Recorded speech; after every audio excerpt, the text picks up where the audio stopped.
Bonsoir à toutes et à tous, soyez les bienvenus sur Monaco Info. Je suis ravi de vous retrouver pour une nouvelle édition. Elle s'appelle UTER, l'usine de traitement des eaux résiduaires. Et bien, après une grande phase de rénovation, la Principauté vient d'achever l'extension de cette usine de traitement. Suite à l'accord de jumelage et de partenariat signé avec un établissement scolaire à Dubaï, le commissaire général chargé de la direction de l'éducation nationale, de la jeunesse et des sports, Isabelle Bonal, s'est rendue au pavillon Monaco de l'exposition universelle. À quelques heures des célébrations de la Sainte Dévote, nous recevrons un auteur de bande dessinée, Yvon Bertorello, suite à la sortie de Dévota, itinéraire du martyr de la Corse à Monaco. Du football caritatif avec le match hier au soir au profit de l'association Fightets Monaco, une façon de faire oublier en quelque sorte l'annulation du Festival international du Cirque de Monte-Carlo. D'un côté l'équipe du Prince Albert II, les Barbadians, et de l'autre l'équipe de la Princesse Stéphanie, le Cirque FC, à l'occasion de la deuxième édition de la Fightets Cup. Il était connu pour son coup franc redoutable du gauche quand il jouait à l'ASM. Maintenant, il est reconnu pour son franc-parler sur RMC. Il était de la partie au Stade Louis II. Jérôme Rotten a délocalisé son émission pour l'occasion. C'est ce qu'il nous expliquera. Il s'appelle les Barracudas. C'est le nom de l'équipe de hockey sur glace monégasque. Et oui, vous ne le savez peut-être pas, mais on peut pratiquer le hockey sur glace en Principauté sur la patinoire du Port Hercule. Eh bien, les Barracudas ont reçu lundi soir une équipe d'anciens joueurs pro de Nice. Et enfin, nous vous présenterons une exposition à découvrir dès demain à la galerie Hauser & Wirth. Le titre, Abstraction corporelle, anatomie fragmentée. La Principauté vient d'achever l'extension de son usine de traitement des eaux résiduaires dans la poursuite de sa démarche de préservation de la Méditerranée engagée depuis de longues années. Ces travaux ont permis d'introduire des nouvelles technologies de pointe développées par Veolia. Vanessa Dessy vous en dit plus sur des images d'Alexandra Marangoni. Mise en service en 1990, l'usine de traitement des eaux résiduaires est un modèle d'intégration en milieu urbain.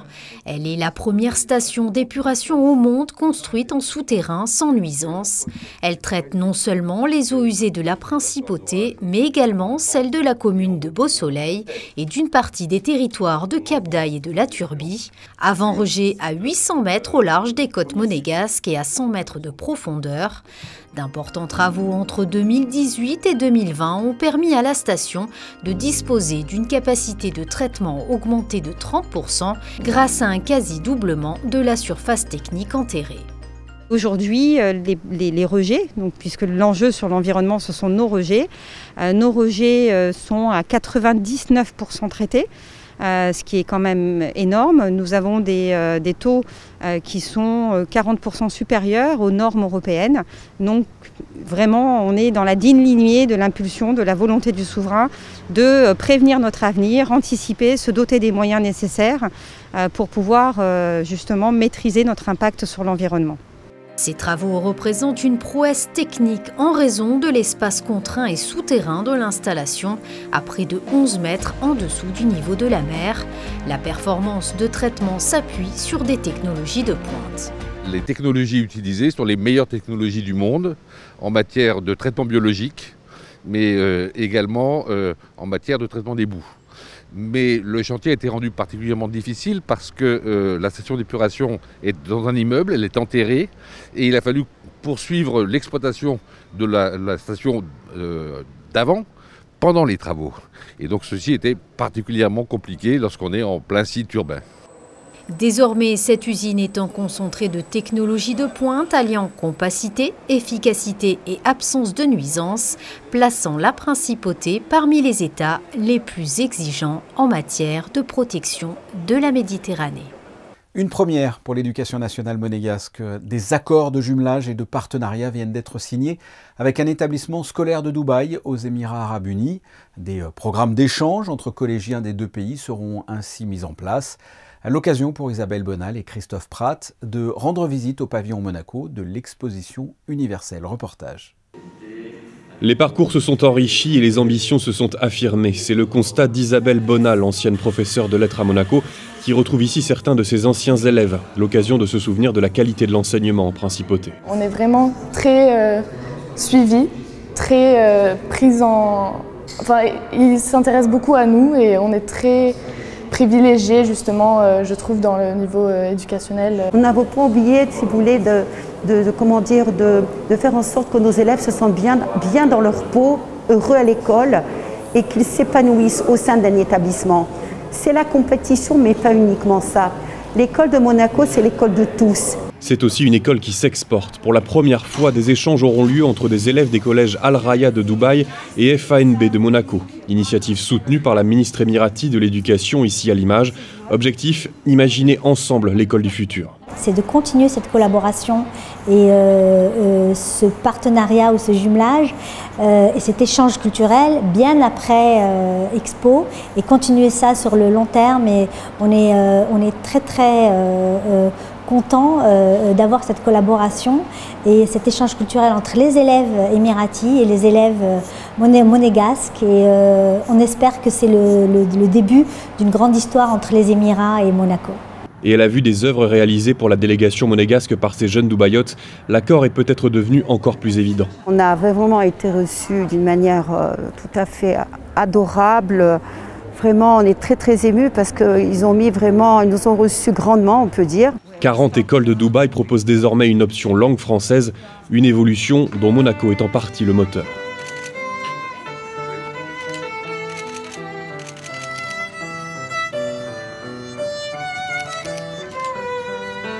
Revenons à Monaco avec le point info d'Alexandra Pani. Bonsoir. On débute avec le conseil communal qui s'est réuni ce lundi. Oui, bonsoir Fabien. Et il a notamment été approuvé à l'unanimité ce lundi soir par le conseil communal les dénominations des différents espaces du nouveau quartier Maréterra. Parmi les noms retenus, l'on pourra d'ici quelques années déambuler le long de la promenade Prince Jacques avant de rejoindre l'avenue Maréterra au centre du projet. Dans la partie ouest du côté du nouveau petit port, l'on trouvera le quai du Portier, la place Princesse Gabriella ou encore la piscine Princesse Charlène. Mais il faudra encore patienter jusqu'à la fin 2024 pour découvrir ces nouveaux lieux de la principauté. Et Fabien, en ce 25 janvier justement, nous avons une pensée pour la Princesse Charlène puisqu'il s'agit de son anniversaire aujourd'hui. Un très bel anniversaire donc. Autre sujet dans l'actualité, cette nouvelle adhésion au programme Mr Goodfish. Il s'agit de l'hôtel Columbus situé dans le quartier de Fontvieille. Mr Goodfish est un programme européen qui a pour but de sensibiliser le public et les professionnels à la consommation durable des produits de la mer. Mr Goodfish recommande donc des espèces à privilégier selon 3 critères, l'état des ressources, la taille et la saison. Les célébrations de la Sainte-Dévote débutent ce mercredi, mais cette année, pas de feu d'artifice de prévu. Oui Fabien, l'on s'en doutait, l'information a été confirmée aujourd'hui par la mairie de Monaco. Le traditionnel spectacle de feux d'artifice et pyromélodiques prévu initialement mercredi soir est finalement annulé. Merci Alexandra. Et sachez que ce mercredi, nous serons en direct sur Monaco Info à 18h40 pour vivre ensemble les célébrations de la Sainte-Dévote. Aux commentaires, Sandrine Nègre et l'abbé Venard. Mais avant cela, nous voulions vous parler de Sainte-Dévote d'une façon très originale, avec une bande dessinée qui vient de paraître, Dévota, itinéraire d'une martyre de la Corse à Monaco. Nous sommes avec l'auteur, Yvon Bertorello. Bonsoir. Bonsoir Fabien. Sainte-Dévote, pourquoi elle? Qu'est-ce qui vous a intéressé au point d'en faire une bande dessinée? Écoutez, moi je suis connu pour faire des bandes dessinées historiques et habitant à la Turbie, étant voisin de la Principauté, ça me paraissait naturel de proposer à la Principauté de traduire cette magnifique histoire, cette légende de Sainte-Dévote en bande dessinée. Parce que j'estime qu'avec une bande dessinée, on touche un très large public. Quand cette idée de BD est arrivée, tout de suite elle a été approuvée à la fois par Monsieur Roger Rossi et Guy Boscali. Voilà comment c'est né, comment est né le projet, comment il s'est monté. Très rapidement on s'est documenté. J'ai pensé qu'il fallait faire une BD très historique, puisque Sainte-Dévote c'est une légende, mais une légende ça signifie qu'il y a un fondement historique. C'est très important de préciser ça, c'est un personnage qui a réellement existé, et à partir des documents qu'on avait, on a construit un scénario, si je puis dire. C'est l'histoire de Sainte-Dévote, bien sûr, mais racontée par un grand-père à sa petite-fille, c'est bien ça? Oui, tout à fait. Faire une bande dessinée complètement chronologique, c'est assez barbant, surtout vis-à-vis de la jeunesse. Donc on s'est dit qu'il fallait trouver un fil rouge, et le fil rouge était un grand-père qui raconte à sa petite-fille l'histoire de de Sainte-Dévote, patronne de Monaco, de la famille princière et de la Corse. Et évidemment, on a aussi consulté une historienne, Christine Didier, qui est spécialiste du monde romain, parce que la légende de Sainte-Dévote s'inscrit dans l'histoire. Puisque c'est une légende, il y a donc un fondement historique. Quelles étaient les complexités dans la création de cette BD pour vous ? L'écueil dans lequel on ne doit pas tomber, c'est faire une BD agéographique, une BD assez mièvre, et l'autre écueil, c'est une BD purement historique qui enlève tout l'élément spirituel, l'aspect spirituel de Sainte-Dévote. Sainte-Dévote, pour l'Église catholique, c'est une martyre, c'est un témoin.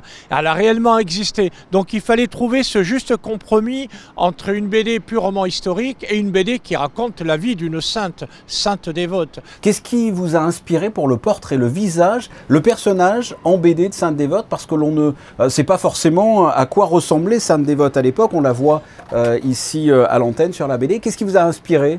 On s'est inspiré de gravures qui se trouvent dans des catacombes à Rome. On a un peu modernisé, si je puis dire, son portrait. Voilà, ça a été la base de notre documentation. Et c'est pour tout public, parce que c'est quand même une femme qui a été martyrisée, torturée ? Alors c'est tout public, comme je l'ai dit au début, parce que c'est à la fois une BD religieuse, puisqu'on parle d'une martyre, mais également historique. On parle des persécutions sous l'Empire chrétien, sous Dioclétien. On raconte réellement ce qui s'est passé en Corse, près de Bastia, et ça c'est réel. Ensuite, la légende, c'est un mélange entre un fondement historique et puis des choses orales qui se transmettent et qui viennent s'ajouter. Alors quelquefois, au bout de 1000 ans, on a du mal à démêler le vrai du faux. Ce qui est sûr, c'est que Sainte-Dévote a réellement existé, c'est un personnage historique, et c'est donc la protectrice de la principauté de Monaco. C'est ça l'important. Absolument. J'ai lu que les bénéfices iront au profit d'associations caritatives, c'est bien ça ? Alors, les deux mécènes, Roger Rossi et Guy Boscali, en faisaient un point d'honneur. Ils ne cherchent pas à tirer profit de ce projet, loin s'en faut. La totalité des bénéfices des exemplaires vendus en Principauté de Monaco et dans le département français voisin des Alpes-Maritimes sera reversée entièrement à des associations caritatives monégasques. Dévota, itinéraire d'une martyre de la Corse à Monaco, une BD en vente dès mercredi en librairie au prix de 15,90 €. Vous serez d'ailleurs en séance de dédicace demain à la papeterie L'Alphabet dans la rue de Millau, c'est ça ? Alors nous avons envisagé toute une série de dédicaces et la première, naturellement, est en Principauté de Monaco. Elle aura lieu demain, mercredi 26, à partir de 9 h, toute la journée à la librairie Alphabet. Yvon Bertorello, merci. Merci encore Fabien. À direction le Stade Louis II où se déroulait hier soir la deuxième édition de la Fighters Cup, un match de football caritatif opposant l'équipe du Prince Albert II, les Barbades-Juan, à celle de la princesse Stéphanie, le Cirque FC. Une rencontre au profit de l'association de lutte contre le VIH, Fighters Monaco. Frédéric Elion et Sylvain Péroumal étaient sur place. Les héros de l'épopée de Ligue des Champions en 2004, Ludovic Giuli, Jérôme Roten, Toto Schilacci ou encore Flavio Roma. Des anciennes stars du ballon rond comme Youri Djorkaeff, Clarence Seedorf ou Didier Deschamps, tous étaient réunis lundi soir au Stade Louis II pour la deuxième édition de la Fighters Cup. Un match caritatif au profit de l'association Fighters Monaco, opposant les Barbades-Juan en rouge, l'équipe du Prince Albert II, au Cirque FC, maillot bleu, la formation de la princesse Stéphanie. Après demi-temps de 35 minutes et grâce à un doublé de l'ancien attaquant italien du Bayern Munich, Luca Toni, le Cirque FC s'impose 2-1 et soulève le trophée. Là, c'était un petit peu le conflit sympa avec Louis, donc qui est le capitaine de l'autre équipe. Ça fait un mois que lui il me dit que son équipe était au top, elle était prête. Moi de mon côté, je disais la même chose. Donc on s'est un petit peu gentiment chambré. Puis bon, aujourd'hui, il y a un de la famille, une de la famille qui aura le trophée à la maison. Et le fiston le regardera. Encore une belle réussite, du monde, des beaux noms, mais aussi un score qui est toujours pas en notre faveur. On va espérer faire mieux l'année prochaine. Mais voilà, l'envie était, le beau jeu était là, c'est ce qui compte et que les gens aient pu apprécier ça aussi. Et c'était top, j'ai pris du plaisir comme d'habitude. Après le talent est toujours pas là, hein. À chaque fois je viens sur un terrain, je m'améliore pas, donc ça c'est dommage. Mais bon, d'un autre côté c'était pour la bonne cause, donc vraiment content d'avoir fait partie de ce match. C'est presque un devoir pour nous de faire des des choses bien, et comme ce soir pour Fight Tales avec la princesse Stéphanie. Donc quand on peut donner de son temps et de notre carrière pour des bonnes causes, je pense qu'on aime tous le faire. Tous les joueurs qui étaient là ce soir, on était vraiment à fond aussi pour se battre pour cette cause-là. Et puis après, c'est de jouer avec des joueurs comme ça, moi c'est... Je pourrais faire ça toutes les semaines. Hein. Et la 3e édition ne sera pas la semaine prochaine, mais l'an prochain, avec encore une fois 2 grands noms du football réunis à Monaco pour la bonne cause. Et parmi les joueurs qui composaient l'équipe des Barbagians hier au soir, Jérôme Roten, désormais consultant pour la radio RMC. L'ancien milieu de terrain de l'AS Monaco était aux côtés d'Emmanuel Petit pour son émission Roten sans flamme, en direct des tribunes du Louis II. On l'écoute au micro de Frédéric Elion. Toujours un plaisir de venir là jouer avec les Barbagians. Donc retrouver des anciens, le plaisir du vestiaire et puis surtout jouer pour cette cause-là aussi. Donc je trouve qu'il y a un ensemble de choses qui est très positif. Et puis vu que j'ai toujours mes petites entrées ici à Monaco, il n'y a pas de souci par rapport à délocaliser l'émission. Au contraire, je pense que c'est toujours agréable pour tout le monde d'essayer de mettre en avant l'événement et de mettre en avant aussi des anciens. Je pense qu'on a tous la crédibilité pour parler de football par rapport à notre expérience. On ne se prend pas la tête, il y a l'ambiance d'investir, ça je suis fier de ça. C'est qu'en l'espace de quelques semaines, on a réussi à mettre ça à l'antenne, ça transpire en tout cas de la bonne humeur, du chambrage, de l'analyse, sans se prendre la tête. J'ai la chance aussi d'être bien entouré, il y a quand même des sacrés personnages, j'ai la chance là, je suis avec Manu Petit sur l'émission, il y en a d'autres, il y a Pascal Ometa qui a participé là, il y a Nico Anelka qui nous a rejoint cette année, voilà, Mathieu Bonnemer, Eric Dimeco, Lionel Charbonnier, voilà, ça fait quand même du monde, on a réussi à créer quelque chose de très sympa et ça se voit en termes d'audience, donc si les gens écoutent, c'est qu'ils aiment l'humeur et le ton de l'émission. On passe à un autre sport bien moins pratiqué que le foot avec l'équipe de hockey sur glace de Monaco. Les Barracudas, c'est leur nom, jouaient ce lundi soir leur premier match de la saison à domicile, une rencontre face à l'association Nice Hockey Vétérans, son véritable enjeu, mais important en ce qui concerne le développement constant du hockey sur glace en principauté. Un reportage de Yannick Debever et Lionel Bernardi. J'espère que vous allez vous faire plaisir, que vous allez gagner surtout et que vous allez surtout bien représenter Monaco. Le hockey sur glace monégasque continue son petit bonhomme de chemin. Ce lundi soir, les Barracudas se sont confrontés à d'anciens joueurs professionnels de Nice. Loin d'être compétitif, l'objectif est véritablement de faire connaître le hockey dans la région et surtout augmenter sa popularité à Monaco. On essaye de créer des événements comme ce soir, comme le dernier match que nous avons fait à Oron, pour justement promouvoir non seulement le hockey, mais aussi le club en général, et pourquoi pas un jour un endroit dédié pour pratiquer ce sport. L'infrastructure dédiée, c'est tout simplement une patinoire homologuée par la Fédération française de hockey sur glace. Un projet porté depuis plusieurs années déjà, mais qui se heurte au manque de place en principauté. Malgré ce handicap, les Barracudas donnent du cœur à l'ouvrage face aux Niçois bien meilleurs, venus là pour s'amuser et bien sûr aider le club monégasque. Si on peut éventuellement faire connaître un peu ce sport dans cette région, qui est un très très beau sport, mais malheureusement très méconnu. Donc voilà, si on peut participer un petit peu à cette publicité pour notre sport. Nice, Briançon et Gap sont 3 villes de la région actuellement en Ligue Magnus. 3 voisins qui peuvent aider les Barracudas.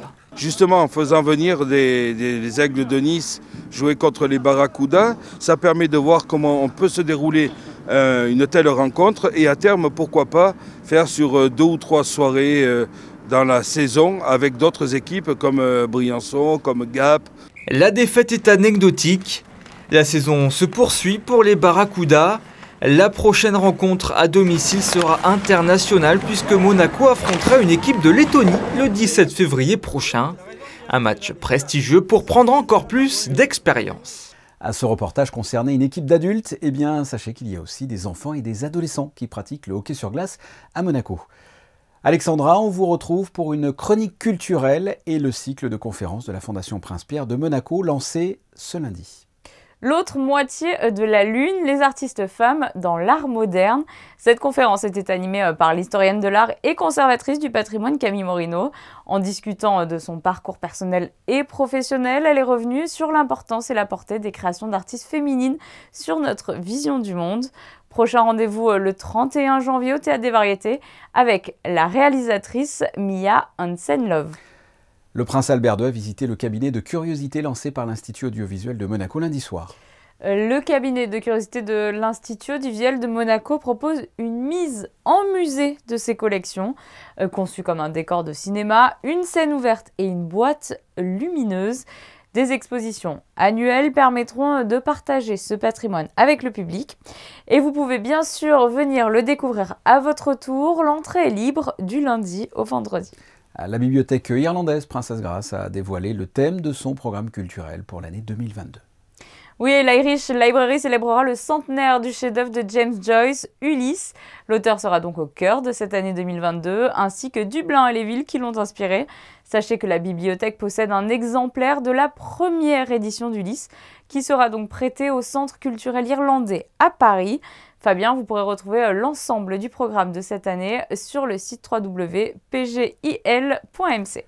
Une idée de sortie pour les plus jeunes pendant ces vacances de février, Alexandra? Le nouveau musée national de Monaco propose des séries d'ateliers pour les 5-7 ans ou les 8-12 ans à la Villa Paloma, mais aussi à la Villa Saubert. Au choix, les enfants pourront être inscrits sur des ateliers journaliers ou hebdomadaires. Ils pourront travailler sur l'autoportrait, une tapisserie interactive ou encore la réalisation de maquettes, costumes et accessoires pour théâtre de marionnettes. Les réservations s'effectuent uniquement par email à l'adresse public@nmnm.mc.